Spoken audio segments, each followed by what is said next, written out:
আল্লাহর জান্নাত পাওয়ার ক্ষেত্রে একে অপরের সহযোগী। আপনি একা জান্নাতে যাবেন, ভাবি জাহান্নামে, এটা আপনি চান? জি না, আওয়াজ নাই আমগো গলায়। আপনি এটা চান? ভাবি একা জান্নাতে যাবে, আপনি যাবেন না, এটা ভাবি চায়? চায় না। তাহলে গেলে একসাথেই যান না, একসাথেই যান, একসাথেই যাবেন, আলাদা না। এজন্য আল্লাহর আনুগত্যে, আল্লাহর ইবাদতে, দাম্পত্য জীবনে একে অপরের সহযোগী হতে হবে। স্বামী ভুল করলে স্ত্রী সুন্দর করে শুধরে দিবে, স্ত্রী ভুল করলে স্বামী শুধরে দিবে। ফজরের সময় স্ত্রী হাজবেন্ডকে ডেকে দিবে, উঠতে না চাইলে ঠান্ডা পানির ছিটা দিবে। কারণ জান্নাতে একা যাওয়া যাবে না, গেলে দুইজনেই যাবে। কথা কয় না? দুইজনেই জান্নাতে যাওয়ার দরকার আছে না নাই? যত বেশি আপনারা আল্লাহর আনুগত্যে আগাতে পারবেন, তত আপনাদের মহব্বত বাড়ায় দিবে কে? এই যে হাজবেন্ড ওয়াইফের ভালোবাসাটাকে বলে লাভ পিরামিড। কি pyramid? Love pyramid, like triangle, ত্রিভুজ আকৃতির।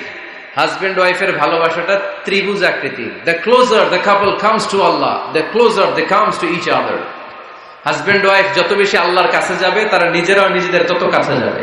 হাজবেন্ড ওয়াইফ আল্লাহর সম্পর্ক থেকে যত দূরে সরে যাবে, তারা নিজেরাও নিজেদের থেকে তত দূরে সরে যাবে। ঠিক কিনা? ত্রিভুজ চিনেন আপনারা? হ্যাঁ, এই জিওয় কয়েকজন জিওয়, আপনারা ত্রিভুজ চিনেন না? চিনি, জিওয়, ঠিক আছে। ত্রিভুজের কয় কোণা? হ্যাঁ, 3 কোণা। এই যে এরকম লাভ পিরামিড, 3 কোণা। এই উপরের কোণায় আল্লাহর অবস্থান, আর এই কোণায় স্বামী, এই কোণায় স্ত্রী। তো তারা আল্লাহর দিকে যত যাবে, নিজেরাও তত কাছে যাবে। আর তারা আল্লাহর সম্পর্ক থেকে যত দূরে চলে যাবে, নিজেদের মধ্যে দূরত্ব বাড়তে থাকবে। ঠিক কিনা? পিরামিডটা বুঝতে পারছেন? ত্রিভুজ আকৃতির সম্পর্কটা লাভ পিরামিড এরকম, 3 কোণা। উপরের কোণায় থাকে আল্লাহ, এদিকে স্বামী, এদিকে স্ত্রী। তারা যদি আল্লাহর কাছে উভয়ে যেতে চায়, উভয়ে কাছাকাছি আসতেছে না? কথা বলেন না কেন? আর আল্লাহর আনুগত্য ইবাদত থেকে দুজন যদি দূরে সরে যায়, তাহলে দুজনের দূরত্ব বাড়িয়ে দেয় কে? এজন্য স্বামী হবে স্ত্রীর সহযোগী, সহকর্মী। নামাজের সময় একে অপরকে ডেকে দিবেন, মোবাইলে অ্যালার্ম দিয়ে রাখবেন। স্বামী স্ত্রীরে ডাকেন, স্ত্রী স্বামীরে ডাকেন।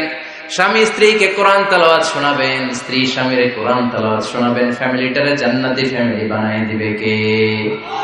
তাহলে 5টার দায়িত্ব, কালেকটিভ রেসপন্সিবিলিটি, স্বামীর উপরও বর্তায়, স্ত্রীর উপরও বর্তায়। এগুলো মেনে চললে দাম্পত্য জীবন সুখকর করে দিবে কে?